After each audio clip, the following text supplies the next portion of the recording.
Hi everyone, this is day 32 of uploading every day on this YouTube channel for 100 consecutive days, or else this channel will get deleted. And to prove that I'm committed to the grind, right now when I'm filming this, it's Friday night. I just finished my work week at the bank, and instead of going out or just going straight to bed because of how exhausted I am, here I am making videos for the YouTube channel because it's the grind.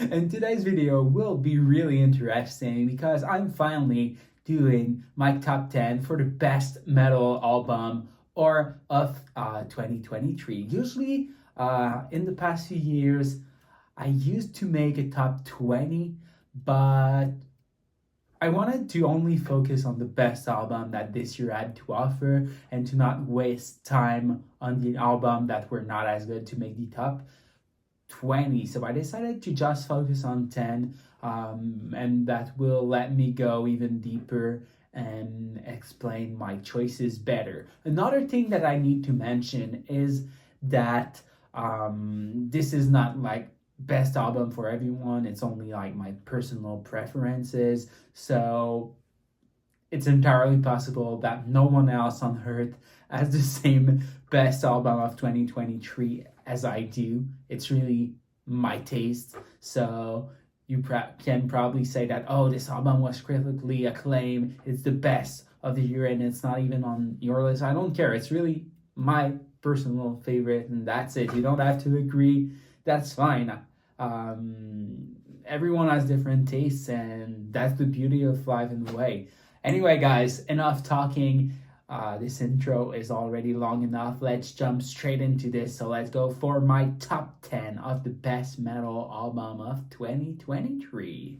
Starting in the 10th position, a band that I would have never thought would be in my top 10 this year, the Flection. I always loved them, but maybe not like top 10 worthy, but this album truly is. It's called Not Without My Ghost, and it's probably the heaviest album they ever made, and it just flows so well. From start to finish, you can listen to the album like it passes by in a few seconds, and it's just so fun to listen to, and there's some banger on this one. Like the song I See Dead People, that was a single. It's probably the heaviest that the immediate Flection gets, and it's just perfect. They kind of gave us a taste of the heaviness that was to come with their EP that came out in 2021, if I remember correctly. But this is even heavier, and there's some, even the deep cuts on that album are good, like God Voice, When It Rains, It Pours, featuring Landon Tours of The Plot in You, Fade Away. Incredible album. It deserves its place in my top 10 for sure. After that, in the 9th position, another album that I was not expecting to make it, and it's The Seventh Son by Bury Tomorrow. Because when their clean singer and co-founder of the band, Jason Cameron, left in 2021, I was like, oh my god, this band will never be the same, because he truly had that huge, deep, and low, clean vocals that we don't often hear. It's such a unique voice, and it was so hard to replace, but I feel like the new vocalist does a phenomenal job. They also have someone that does just the guitar now, which was not the case before, because I think the clean vocalist was also doing some guitar. But the album is also way heavier than I thought it would be. Abandon Us, the first single, is a banger. I also really love Forced Divide, Rat, and there's also another surprise on this album, the song called Majesty. It's almost only clean vocal, and usually not the type of song you would expect from Bury Tomorrow, but it's beautiful and works so well, and it's placed perfectly in the album, in my opinion. So that was a great surprise, and they killed it on this one. I also saw them live during this tour in Montreal. It was an incredible show. They killed it live as well. In the 8th position, I went with The Death We Seek by Currents. And this one is not really a surprise because it's their 3rd album, and the 2 first album were top 10 worthy as well. The Place I Feel the Safest is one of my favorite albums of all time. It's just so good. Still the best album of Currents in my opinion. But I feel like this one, The That We See, might be even better than their 2nd album called The Way It Ends. In my opinion, it's just more cohesive. It flows more naturally, and it's heavier in general. The Way It Ends was a bit softer for most part. And this album also offers one of the heaviest Currents track to date, called Living in Tragedy. And this album just offers banger after banger. After that, with Unfamiliar, So Alone, and my personal favorite, which is A Deep Cuts. And I'm sure it's not the favorite of a lot of people, but for me it is, and it's Over and Over. The chorus just hits deep, and it's the catchiest song on the album, or at least the catchiest chorus, while still being heavy. In the 7th position, I went with the new album by Honert. It's called The Wretched and the Ruinous. This is a complete surprise on my part because I knew about this band a bit, knew like a few songs. I know that they're kind of the pioneer of this genre that is metalcore, and this album truly delivers. It passes by so fast each time I'm listening to it. It's just banger after banger after banger after banger. You know, there's like no pause on this one. And yeah, it's a surprise because I never really checked them out, but I saw that this album, The Wretched and the Ruinous, was recommended a lot everywhere on the internet, on Reddit, and I decided to check it out and did not disappointed. And the replay value for this one was strong as well. It's an album I always find myself going back to, so I'll definitely check out more by this band because it's still something I have not done yet. Now, in the 6th position, I went with Tesseract by Cattle Decapitation. I always loved this band. The album before that was also top 10 worthy. And I have to pick this one because it's another one that had a huge replay value, and I have to admit that it was especially at the gym that I was always finding myself blasting this one. The energy of it, the vibe of it, just want me to become stronger, give the best out of myself, and it was so good. Each and every song on this one is better than the previous one. I think my favorite 2 are probably The Insignificance and Photic Doom. These 2 are crazy good, but the whole album in general is fantastic. So if you have not checked out this one, because I think they're probably a bit less known than the other bands I mentioned before, it's definitely worth checking them out. Fantastic album and fantastic band in general, but they're super heavy, so if you're not a fan of heavy, definitely not for you. Now, entering the top 5, the album that truly offered me the most this year. In the 5th position, I went with Mother by Vela Maya, an album that we waited for so long because the last one I think came out in 2017. Yeah, it was when I was starting university. It was good, but I feel like this one is even better. Definitely heavier, definitely even less mainstream, even though there's some covers that it's deep on this one. Like the song Artificial Doze, it has one of the best covers ever after the banger that was Tokyo Chainsaw. I also really love this 4th song on it called Reconnect because of its guitar. The leads are insane. One of the best guitar work I've heard in the entirety of 2023. After that, you have Red Fur, which is kind of the catchy mainstream song of the album if you want, but it works so well and it's so good.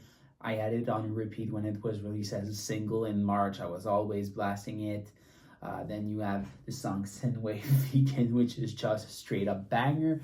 And the last two songs on this album were also phenomenal. I'm talking about Lost Creator and Death Runner. I saw on Spotify they have way less streams, which is a shame because of how good they are. But if you listen to this album, make sure to listen to it until the end of it. It's worth it. In the fourth position, I went with War of Being by Tesseract, a band I kind of always slept on because in 2018 when they released Thunder, I checked it out in the release, but I was not like a huge fan of it or anything. It's only at the beginning of this year, like in February or something like that, that I went back to it and fell in love with it. And it kind of did the same thing at first with War of Being. I listened to it a few times. I was like, oh, it's good, but was not crazy on it. But I decided to keep listening, and it's just a masterpiece. Like most of the stuff by this band are. After that, I discovered like all their other albums, One, Outer States, Polaris, and they're all fantastic for real. I love this band so much. And this album is a banger. The only part on the album that I like a bit less is the song Sirens and Burden, but the rest of the album smashes. It's definitely near perfection, and that's why it's that high in my album ranking. Now, with the top three, for me, there was no contest for these threes by some of my favorite bands. And in the third position, I went with Forgone by INF Flames. It's truly INF Flames going back to their melodic death metal roots that they left since like 2007 with A Sense of Purpose, back when Jasper left the band. This album has everything we want in INF Flames. And I'm saying that as a fan of the melodic death metal stuff as well. I liked all of their album, maybe Sirens a bit less, but it was still good, you know? And I learned to love it. Not at first, but I learned to love it. And I was a huge fan of the album Eye the Mask. I think it did the top three as well when it was released. That one, I think it was in 2019. Fantastic album, but they did it even better with Forgone. Even the song that is kind of the ballad of the album called Pure Light of Mine is fantastic. And I have to say that my favorite song on this album is really surprising, but I have to give it to a dialogue in B flat minor, my top one. But other than that, I really, really enjoy Meteor Maker and Forgone Part 1 as well. But the whole album is incredible. That's why it's in third place, you know? Fantastic job INF Flames. And I'm going to see them live again because I think it will be my fourth time seeing them with Meshuggah. Fantastic album they did in 2022. And Whitechapel that will release a heavy banger next year. So cannot wait to check that out as well. After that, in the second position, I'm giving this to Periphery 5 or P5. Gent is not a genre. And it's breaking my heart that this album is not winning Album of the Year because it truly deserved it. But the album that comes in first place has to win it for me. I'll explain later. But I cannot stop listening to P5. It's just so good. And when I'm talking about P5 because of how much I love it, I could sound like a fanboy, but I'm not even that much a fanboy of Periphery because I did not like Periphery 4 that much. I was a huge fan of P3 when it came out. P2 even better. It's still my favorite Periphery album to this day. But I was not like a sucker for P4. But P5, God. My favorite song like probably a lot of other people, is Wax Wings. But I also really enjoy Dying Star. That was another one of my favorite. And lately, I've been finding myself listening to Tanks Nabuho, the last song on the album, a lot. But Draco Grot is also incredible. Everything is fine. Probably the heaviest periphery song ever. And Zagreus, the seventh track on the album, was one of my most listened song of the year. So yeah, this album truly has everything, and even the song Silhouette. I saw a lot of bad comment on it. I dig this song. It's nice. Love it. And since I talked about each and every song on this album, I'll talk about the first two as well, Wildfire and Atropos. They're an incredible start to this album as well. So big shout out to Periphery for this album. It's mind blowing. And like I said, it's breaking my heart to not give this album the album of the year title. But the album of the year title for me, again, you don't have to agree with me. It needs to go to Avenged Sevenfold because for this band, I'm a big fanboy. I have to admit this. Life is But a Dream shook me when it came out. It's so out there. It's so unlike anything they've done before. And that's why I love it so much. They took a big risk with it, delivered something completely different, but it's perfection. The song Cosmic just bring you in another dimensions or something. That solo that lasts for like 2 minutes by Sinister Gates is fantastic. The heaviness of the song Metal, the weirdness of the song We Love You, with the full screaming trashy verse that Matt delivered, bringing you back to the Waking the Fallen era. And my personal favorite on this album is not even Cosmic, even if it should be because of how good it is, but I have to give this title to Easier.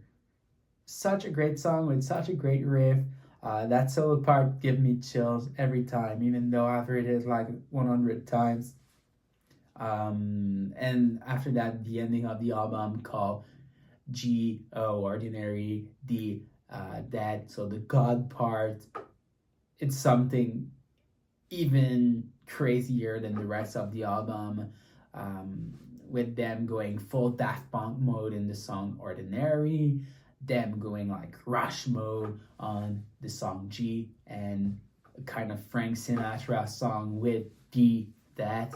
And they ended the album with the title track called Life is But a Dream. It's a piano track composed by their guitarist Sinister Gates, and it's a perfect closure to their album. I also saw their live show in Montreal this summer, and because I love this band so much, I'm going to New Hampshire to see them again in March. It will be my 11th time seeing Avenged Sevenfold, so that's why I call myself a fanboy. And that's why I'm saying it's only my personal favorite album of this year with this top 10. You don't have to agree, but that's what did it for me. And for the top 3, basically, I just went with the album I listened to the most on my Apple Music. I feel like this is a good indicator of what I enjoyed the most, you know? But all these albums I talked today were fantastic. And I think I'll just head towards the ending of this video because I have no clue how long it lasted because I felt the time I paused it to check the track list of the album I was talking about. But I'm sure it was already long enough, so I won't waste any more of your time. Hopefully this video was of value to you, and hopefully we share some album in our top 10, probably at least one of them, right? Tell me your top 10 in the comment section. If there's an album that I completely missed, tell me down in the comment section. I want to know. It's never too late to make some great discoveries.